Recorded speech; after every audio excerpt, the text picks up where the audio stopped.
know that my job will hopefully be a part of making a difference in the long run, in the end, is very meaningful for me. When I moved to Bend about almost 5 years ago, my daughter and I didn't own a home. I was a single parent, and I started working for Habitat, and then about a year later applied for the program to go through it as a family to purchase a home. And so I went through the program, was very supportive by my coworkers, by the volunteers, and by this amazing community. It doesn't happen without people coming together, and so Habitat is changing lives and making a difference. You know, the work we do is very, very serious. We're not. And I don't know if that makes any sense. We don't take ourselves too seriously. We're here to do what we do, but at the same time, I think the entire staff has a pretty good understanding of what they're bringing to the table, what their part in is it, and you know, we're just thankful to be able to be a small part in somebody's life that's being changed. Not only do I go to work in the morning and I think about, okay, what am I going to do today? Which clients am I going to talk to and which employees I'm going to talk to? I know each time that I pick up that phone that I have an opportunity to change someone's life. The work that someone does and spends their entire week doing means so much to all of us that it really does have an opportunity to elevate our lives. It's important to me that I help people make good choices, and I feel honored that I'm able to help them make those good choices as well. When I first interviewed at Conservation Biology Institute, they asked me what the most important thing was for me in my career. And I said, I want to have a full life.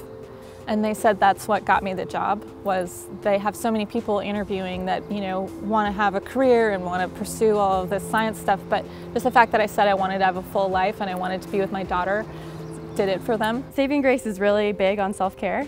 They encourage their employees to take time off when they need it, to take a half day if you've had a lot of meetings with clients. When I first started, I had a family emergency, like right off the bat, and I was on backup, I had to work a full day, and I had to just leave town, and everyone pitched in. There was like a big pull together to make sure that like I got the support that I needed at work, but also like emotionally. There is a nice balance of work and personal life. If I have ever needed to take time off, everybody here has been very understanding. And one of the things that I like about working here versus other places that I've worked is that even though work is important, our personal lives are just as important. And if we need to take that extra time off, if we need to take time to contemplate, we're able to do so. And everybody's very supportive and everybody's willing to fill in the void wherever that may fall. Well, the kind of work that we do is all based on the idea that everybody has a part to play. You know, our work is based on teamwork, both externally and internally. We have to have each other in order to come to a fair and equitable and durable decision on these usually highly contentious issues that we work on. And I think that both within Sustainable Northwest and in the communities, that's really what we offer, is the open tent where everybody can come and throw their ideas out, and they're all valued. I love who I work with. I think this is a great team that we have. We do great work for our members, and it's just very fulfilling. I remember my first interview out of school, one of the questions was, where do you see yourself in 5 years? And I said, well, unless I get hired by LifeFlight, I see myself still working in the ICU in 5 years. Well, 5 years went by and I got hired at LifeFlight. It's the best job in the world as far as I'm concerned. I love it. It's certainly stressful. They wake you up at 3 in the morning sometimes to go on a flight, and then you're kind of stumbling out there,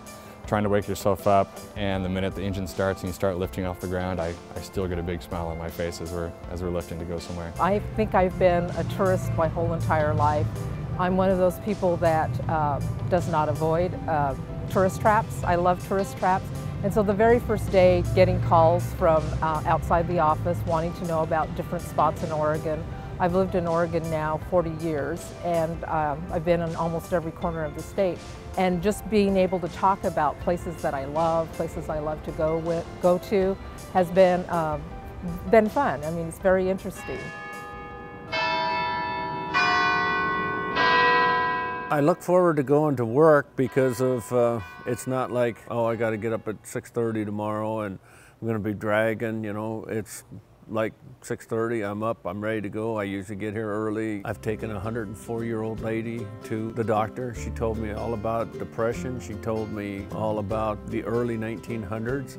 And she was going out to St. Vincent's, which is about 45 minutes away. So I got to talk to her for 45 minutes out and 45 minutes back, and I didn't do much talking. I just did a whole bunch of listening. I can learn so much from these people. I basically wish a lot of people could do this, especially the younger generation, because you can learn so much from just listening to people. It's just really amazing what you can do for kids in a camp atmosphere that they can't really get anywhere else. It's really a sense of experiential learning where you're giving them, you know, a sense of independence and self-confidence. And I know a lot of what camp did for me and kind of growing up at camp, both continuing to receive that myself and being able to provide that for other children and staff and, you know, any adult as well who comes our way is really an amazing thing. This is really my dream job, where everybody is on the same page. Everybody wants to make it work for the kids. Everybody wants the students to be successful. We have a relatively new student here who came in pretty tough. He was beaten into a gang and helped beat others into the gang. Has all his gang tattoos. And he's really made a big change, and just today he decided, you know, I'm done with that and I really want to be successful in the program. So he brought in all his gang attire, everything that represents that gang, and he turned it into his treatment manager. It was really great to see. So, you know, I really want to make this work. I like living here. I want to change my life.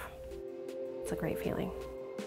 I would say the best part about working for Mercy Corps is the support I get for my professional development. I think my colleagues are very supportive of me continuing to grow in this field and take opportunities that would support my professional development, whether it's trainings or more field visits. They also allow you to kind of think outside the box, and if you're interested in a specific initiative, then they'll give you the time that you need to kind of pursue that. I think most folks that go to work in the nonprofit sector want a couple things out of their workplace. One, they want to know that they're truly making a difference on the issues they care about. And two, I think they also want to know that every one of their colleagues is equally serious about making a difference. The entire staff that were all involved with the promotion process and the application process and the interviewing process at MAPS Credit Union were all very encouraging, and they were all on board with me. I was actually out of the office on sick leave at the time, and my current boss had actually called me at home while I was laying in bed, said, "I've got this job for you, you'd be perfect for it. I definitely encourage you to get on board with it, and I want to see you grow." Everybody's willing to tell you that, you know, what you do is important. And I think that's really important for the organization you work for people to really, you know, let you know as a coworker, thank you so much.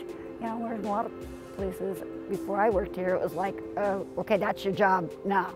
But you know, we all think about each other and what we do. And I think that really, really helps me stay here.